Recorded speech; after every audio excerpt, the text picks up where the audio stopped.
if you use this phone in 2025, this will be a common thing that you have to do. This right here is the iPhone 7. It was released in 2016. It was a launch price of $700 for the 32 gig unit, but they also sold a 128. The 64 was not introduced till later. Should also mention they also had a 256. There were a bunch of colors, including 2 variants of this black color. I have the matte black version. They also had a glossy. And these sold really well, even though this little device had been out for a few months already and it was supported longer than this. This is able to update to iOS 15, same with this. This has taken too long. I should have expected when using a pair of earbuds to charge a phone. Alright.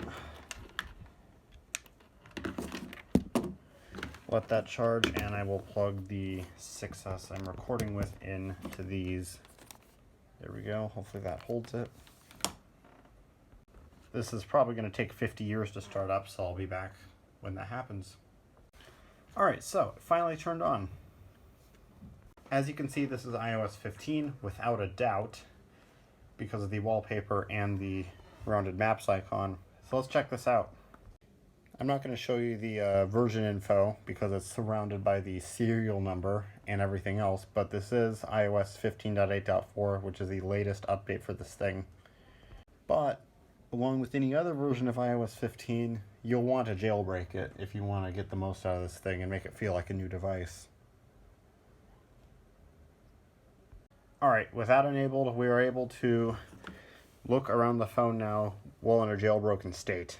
As you can see, I have the Solstice icon pack installed. Basically the iOS 18 icons. It only has the icons that they included, so it does not auto icon, as you can tell by this group of apps right here. First thing we gotta check out is YouTube. This is the iPhone app. YouTube works just fine. Playing shorts, checking in on Auto Parts City. And it plays videos just fine too.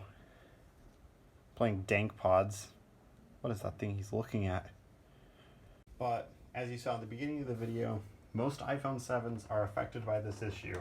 If your battery is not like this, inflated like a balloon, or is not one of these super cheap replacements that like last 20 minutes, its health is almost certain to be in the low 70s. This one is at 70%, although it should be 69% because that's what the computer says. Try out some other apps, starting with McDonald's. Yep, the app works just fine. It's very, very slow on this phone, but it works fine. And if you're wondering about my custom font, I decided to change it so I could give it the Luigi's Mansion 3 font. eBay, despite requiring iOS 17, works just fine on here. I wonder how the weather app works. Yep, seems to work fine. Still pretty accurate, even today. Google homepage also works fine.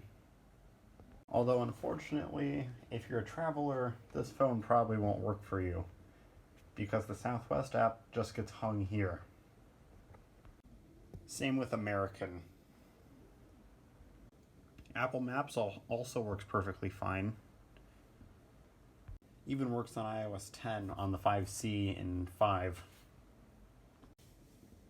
Yeah, it even has the look inside feature, which I'm pretty sure only Apple Maps has. Google Maps might have something like it, but it's not as good as this.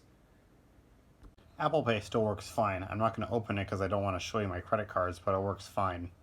I'm obstructing the QR code and the name so you can't read it, but I did use this boarding pass on my last flight from this exact phone and it worked perfectly fine. Mint Mobile works fine as well.